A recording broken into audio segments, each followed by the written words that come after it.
नमस्कार दोस्तों। इस भाग में भी हम लोग इंटरमीडिएट में जो पूछे जाते हैं 2 नंबर के प्रश्न, उनका शॉर्ट नोट्स जो रहता है उसको हम लोग देखेंगे, ताकि आप अपने उन प्रश्नों का हल ढंग से कर सकें। तो इस दूसरे भाग में हम लोग देखते हैं कि पुरातत्व से आप क्या समझते हैं। तो पुरातत्व साधारण भाषा में ये समझ लें कि हमारे मानव पूर्वजों के द्वारा जिन भी वस्तुओं का इस्तेमाल किया गया या मानव शरीर स्केलेटन भी, वो सभी मिलाकर के आपका पुरातत्व के अंतर्गत आते हैं। चाहे वो भग्नावशेष हों, सिक्के हों, आभूषण हो, जो भी चीज़ उन्होंने इस्तेमाल किया वह सभी पुरातत्व के अंतर्गत आते हैं। तो देखते हैं इसमें क्या है कि पुरातत्व वह विज्ञान है जिसके माध्यम से पृथ्वी के गर्भ में छिपी हुई सामग्रियों की खुदाई कर अतीत के लोगों के भौतिक जीवन का ज्ञान प्राप्त किया जा सकता है। किसी भी जाति की सभ्यता के इतिहास का ज्ञान प्राप्त करने में पुरातत्व एक प्रमुख साधन के रूप में है। पुरातात्विक सामग्री के आधार पर ही सिंधु घाटी सभ्यता की कहानी लिखी गई है। ठीक है।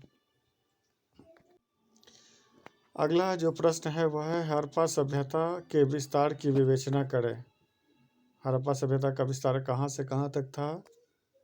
ठीक है।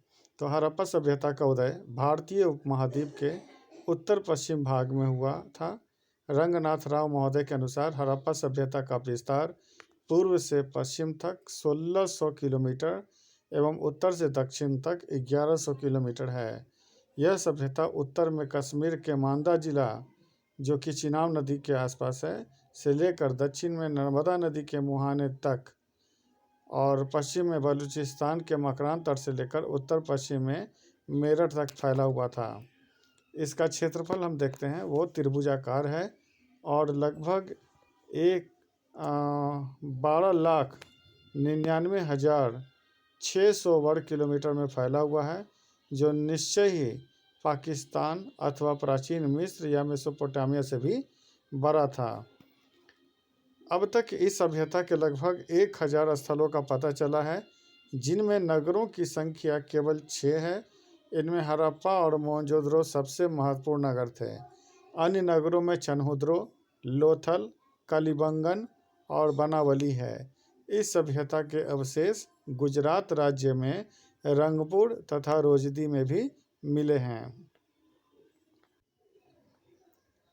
अगला प्रश्न है सिंधु घाटी सभ्यता को हड़प्पा सभ्यता क्यों कहा जाता है।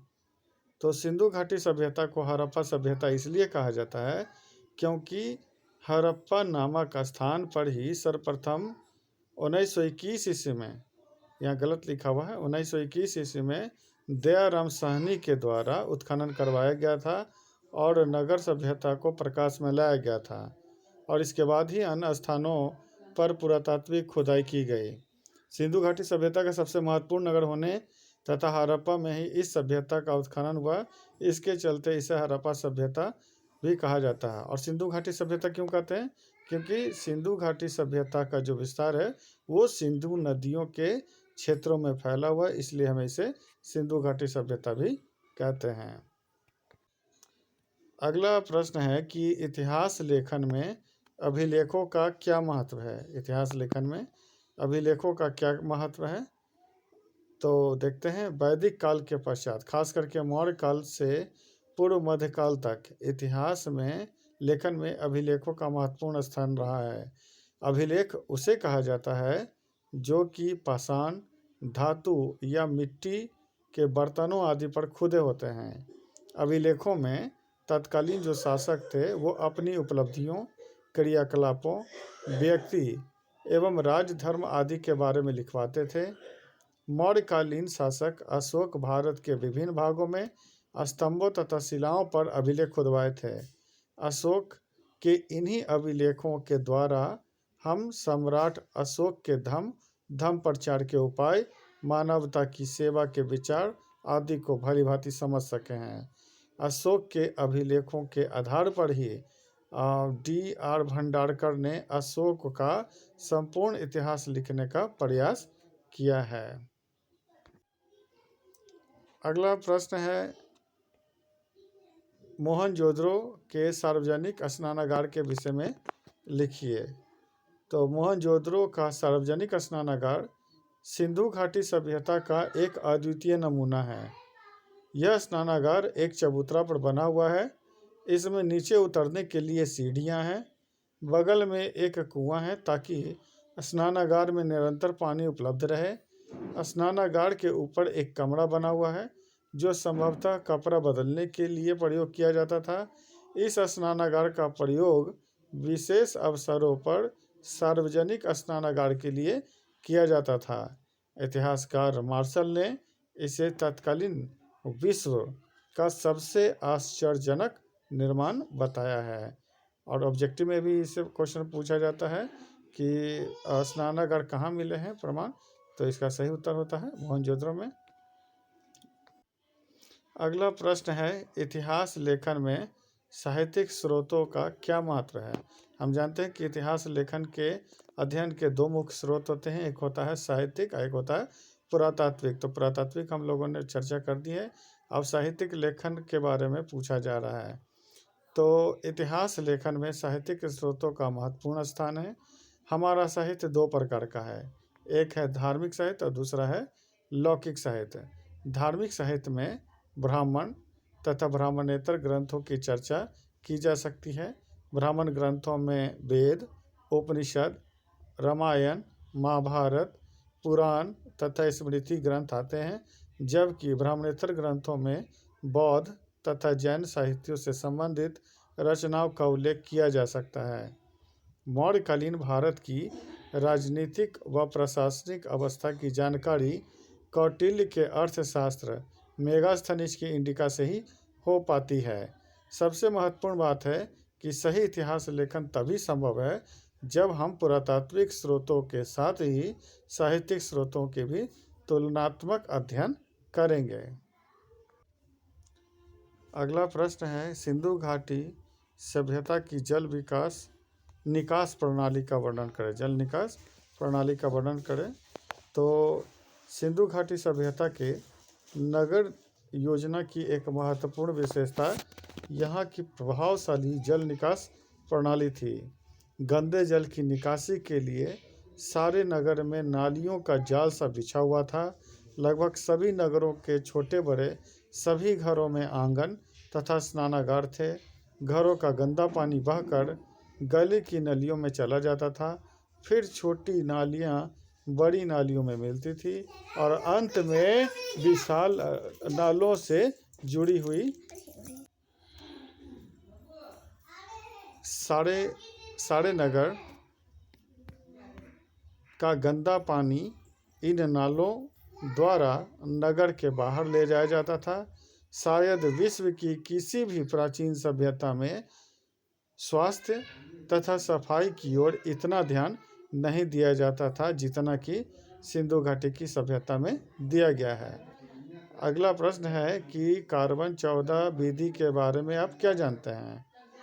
तो इसका उत्तर होगा, तिथि निर्धारण की वैज्ञानिक विधि को कार्बन 14 विधि के नाम से जाना जाता है।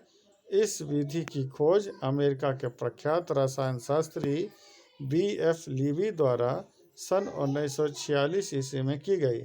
इस विधि के अनुसार किसी भी जीवित वस्तु में कार्बन 14 और कार्बन 12 और कार्बन 14 समान मात्रा में पाया जाता है। मृत्यु अथवा विनाश की अवस्था में कार्बन 12 जो है वो स्थिर रहता है, लेकिन कार्बन 14 का निरंतर क्षय होने लगता है। जिस पदार्थ में कार्बन 14 की मात्रा जितनी कम होगी वह उतना ही प्राचीन माना जाएगा। अगला प्रश्न है कि विजयनगर की स्थापत्य कला की विशेषताओं को बताएं। स्थापत्य मीन्स जो उन्होंने बिल्डिंग बनाया उसकी क्या विशेषताएं थी उसके बारे में पूछा जा रहा है। कौन कौन से स्ट्रक्चर उन्होंने बनाए वो सब के बारे में बताना है। तो विजयनगर शैली के भवन तुंगभद्रा नदी के संपूर्ण दक्षिण में फैले हुए हैं। इन्होंने पुराने मंदिरों का विस्तार किया, कई मंदिरों में गोपुरम का निर्माण कराया। यहाँ की स्थापत्य कला मुख्यतः 3 भागों में विभाजित की जा सकती है, धार्मिक, राजशाही एवं नागरिक। विजयनगर शैली में चालुक्य, होयसल, पल्लव एवं चोल शैलियों का मिश्रण देखने को मिलता है। इन्होंने स्थानीय कठोर पत्थर जैसे ग्रेनाइट का बहुत उपयोग किया है। शिल्प कला में सेलखड़ी पत्थर का इस्तेमाल किया है। मंदिरों के स्तंभों में विविध एवं जटिल सजावट विजयनगर शैली की एक प्रमुख विशेषता है। तो हम्पी के मंदिरों में कुछ स्तंभों पर मूर्तियां उत्कीर्ण हैं। इन मूर्तियों में पिछले पैरों के बल खड़े हुए कई घोड़े दिखाई दिए गए हैं। कहीं कहीं कुछ उपद्रवी जानवर भी बनाए गए हैं। स्तंभों के दूसरी ओर हिंदुओं की पौराणिक कथाओं के चित्र भी बने हुए हैं।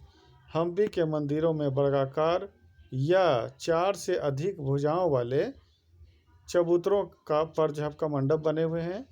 मंडप की छतों एवं छतों के किनारे पर सजावट की गई है। संभवतः यह मंडप 4 या 5 फुट ऊंची है। विजयनगर के समय में बने हुए कुछ प्रमुख मंदिर हैं, जिसमें विट्ठल मंदिर, विरूपाक्ष मंदिर, कमल महल और महानवमी डिब्बा इसमें प्रमुख हैं। अगला प्रश्न है जजिया कर पर टिप्पणी लिखें। और यह भी बहुत इंपॉर्टेंट क्वेश्चन है। ये आपके ऑब्जेक्टिव में भी पूछा जाता है कि जजिया किससे वसूला जाता है। तो उसमें ऑप्शन रहता है जिम्मियों से मारेंगे। जिम्मियों मतलब हो गया गैर मुस्लिम जो लोग होते थे, उनसे जजिया कर लिया जाता था। आज से करीब 450 साल पहले मुगल शासक अकबर ने जजिया कर को खत्म कर दिया था। यह कर सिर्फ गैर मुस्लिमों से ही वसूला जाता था और कई शासनकाल में इस कर को लेकर के कुछ शर्तें थी, जबकि कुछ शासकों ने इसे सभी गैर मुसलमानों के लिए आवश्यक किया हुआ था। जजिया कर गैर मुस्लिम नागरिकों से लिया जाता था।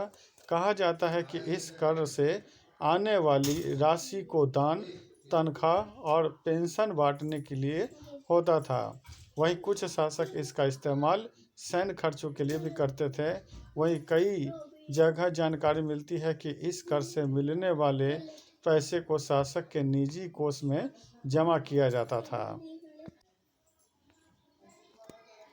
बताया जाता है कि मुस्लिम शासकों ने जिम्मियों को अपने धर्म का पालन करने की इजाज़त दे रखी थी और इसके बदले उनसे जजिया कर के नाम पर पैसा लिया जाता था। बता दें कि जिम्मी उन लोगों को कहा जाता था जिनके विश्वास के आधार पर अपना पवित्र ग्रंथ होता था। यह कर उन गैर मुस्लिम योग्य या स्वस्थ शरीर वाले वयस्क पुरुषों पर लगाया जाता था जिनकी आयु सेना में काम करने लायक होती थी और वो यह कर देने में सक्षम थे। हालांकि कई बार यह कर बिना किसी शर्त सभी गैर मुस्लिमों से वसूला गया है। तो इस तरह से हमने इस वीडियो में भी कई महत्वपूर्ण शॉर्ट नोट्स देखे। मुझे उम्मीद है आपको इससे काफ़ी फ़ायदा मिलेगा। अगले वीडियो में भी हम लोग शॉर्ट नोट्स पर ही चर्चा करेंगे। धन्यवाद।